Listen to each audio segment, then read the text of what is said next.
दोस्तों नमस्कार। तीसरी बार देश के प्रधानमंत्री बने नरेंद्र दामोदर दास मोदी को लगातार परेशान कर रहे विपक्ष को सरकार के बजट पर न सही लेकिन राष्ट्रपति भवन के दो पुराने सभागारों के नाम बदलने के लिए संसद में एक राय होकर बधाई देना चाहिए। राष्ट्रपति भवन का दरबार हाल अब गणतंत्र मंडप और अशोक हाल अब अशोक मंडप कहलाएगा। सरकार के इस फैसले से गणतंत्र भी खुश और चक्रवर्ती सम्राट अशोक भी खुश हो गए होंगे, इसलिए विपक्ष को भी खुश होना चाहिए। देश और दुनिया लगातार देख रही है कि विपक्ष देश की 18वीं संसद में सरकार को चैन की सांस नहीं लेने दे रहा है। बेचारे संसदीय कार्य मंत्री किरण रिजिजू से लेकर लोकसभा अध्यक्ष ओम बिरला ही नहीं बल्कि राज्यसभा के सभापति जगदीप धनखड़ भी परेशान हैं। उनकी समझ में नहीं आ रहा है कि वे विपक्ष को कौन सी घुट्टी पिलाएं जिससे विपक्ष खुश हो जाए। आखिर देश की जनता सांसदों को सवाल करने के लिए ही संसद में भेजती है, सांसदों को मेज़ थपथपाने के लिए नहीं चुना जाता है। केंद्र सरकार के खाते में तमाम उपलब्धियां हैं। बढ़ती हुई बेरोजगारी, महंगाई और भ्रष्टाचार के साथ राजनीति के समांतर बजट में भी यदि सरकार की उपलब्धि नहीं मानते तो केंद्र सरकार ने पिछले एक दशक में जो काम किए पिछली सरकारें 60 साल में नहीं कर पाई। भले ही पिछली सरकारें कांग्रेस की हों या भाजपा के नेतृत्व वाले गठबंधन की, सरकार ने देश का परिदृश्य बदला है, लेकिन शहरों, स्टेशनों, संस्थानों, पाठ्यक्रमों, इमारतों के ही नहीं बल्कि अब तो राष्ट्रपति भवन के कक्षों के नाम तक भी बदल दिए हैं। यह कोई छोटी मोटी उपलब्धि नहीं है। सरकार लगातार देश को उसकी खोई हुई संस्कृति और वैभव को वापस ला रही है।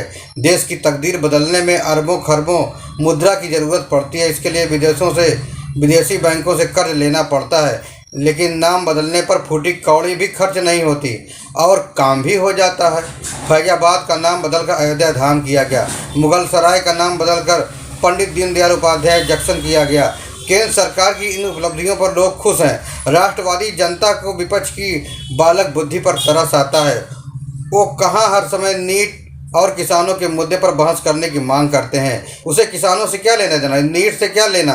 वो जब देश की सबसे बड़ी अदालतें नीट के मामले में सरकार के साथ हैं, किसानों को दिल्ली में प्रवेश न करने देने के मामले में सरकार के साथ हैं, तो विपक्ष को साथ देने में क्या ऐतराज़। क्या सरकार को परेशान करने के पीछे कोई विदेशी हाथ तो नहीं? क्योंकि जिन देशी हाथों को सरकार के लिए परेशानी खड़ी करनी चाहिए वो बैसाखी वर्ग उनकी मदद कर रहे हैं। सांप्रदायिक के मुखर विरोधी जनता दल यूनाइटेड और टीडीपी की भूमिका बदली हुई है।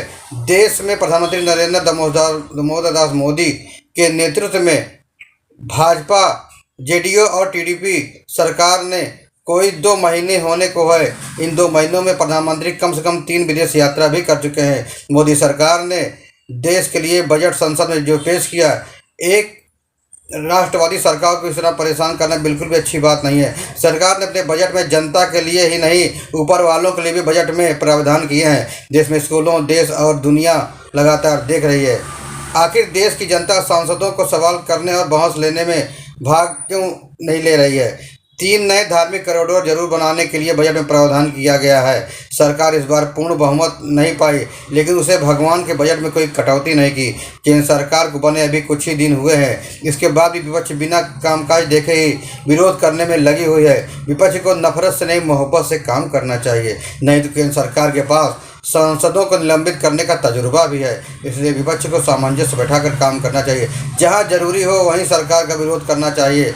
बात बिना किसी वजह से विरोध करना संसद की गरिमा को ठोस पहुंचाता है। बहरहाल केंद्र सरकार की किसी भी उपलब्धि को विपक्षी दल पचा नहीं पा रहे हैं, इसलिए हर समय विरोध करने में लगे हुए हैं। फिर मिलेंगे नई जानकारी के साथ, नई खबरों के साथ। तब तक आप स्वस्थ रहें, खुश रहें, सुरक्षित रहें। धन्यवाद।